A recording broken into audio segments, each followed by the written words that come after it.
Mala midst കോളേജിൽ നിക്ഷേപങ്ങളുടെയും depository സേവനങ്ങളുടെയും അടിസ്ഥാന കാര്യങ്ങൾ എന്ന വിഷയത്തിൽ ഏകദിന ശില്പശാല നടത്തി. ബോംബെ സ്റ്റോക്ക് എക്സ്ചേഞ്ച് ആരംഭിച്ച സെൻട്രൽ ഡെപ്പോസിറ്ററി സർവീസസ് ലിമിറ്റഡുമായി സഹകരിച്ചാണ് ഏകദിന ശില്പശാല സംഘടിപ്പിച്ചത്. സോഫ്റ്റ്വെയർ വരികയാണെന്നുണ്ടെങ്കിൽ നിങ്ങൾ IP-യുടെ നിഫ്റ്റി എടുത്ത് നോക്കാം. അല്ലാന്നുണ്ടെന്നുണ്ടെങ്കിൽ ഇപ്പൊ നിങ്ങൾക്ക് ബാങ്കുകളുടെ പ്രൊട്ടക്ഷൻ അറിയണമെന്നുണ്ടെങ്കിൽ ബാങ്ക് നിഫ്റ്റി എടുത്ത് നോക്കാം.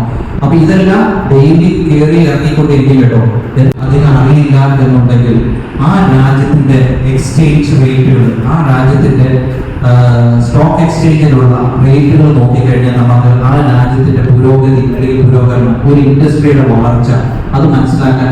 കോളേജിലെ കൊമേഴ്സ് ആൻഡ് മാനേജ്മെന്റ് ഡിപ്പാർട്ട്മെന്റിന്റെ നേതൃത്വത്തിൽ CDSN investor protection fund resource പേഴ്സണായ മനോജ് T. നീലകണ്ഠൻ ശില്പശാല നയിച്ചു. ഡിമാറ്റ് അക്കൗണ്ടുകളുടെ പ്രത്യേകതയും ആവശ്യകതയും കൂടാതെ ഷെയർ മാർക്കറ്റ് ഏത് രീതിയിൽ ചിട്ടപ്പെടുത്തിയിരിക്കുന്നു എന്നതും അദ്ദേഹം വിശദമായി ക്ലാസ് എടുത്തു. കൂടാതെ ഓഹരി നിക്ഷേപത്തിന്റെ സാധ്യതകളും സുരക്ഷയും നിയമവശങ്ങളും അദ്ദേഹം വിശദീകരിച്ചു. കൊമേഴ്സ് വിഭാഗത്തിലെയും ബിസിനസ് മാനേജ്മെന്റ് വിഭാഗത്തിലെയും മുഴുവൻ വിദ്യാർത്ഥികളും ശില്പശാലയിൽ പങ്കെടുത്തു. Assistant professor Priya AP, college principal professor Fonsy Francis, midst group of institution CEO doctor Varghese George, academic director doctor A. Surendran, commerce വിഭാഗം മേധാവി പ്രൊഫസർ രാജി ഹരി തുടങ്ങിയവർ ചടങ്ങിൽ സംസാരിച്ചു.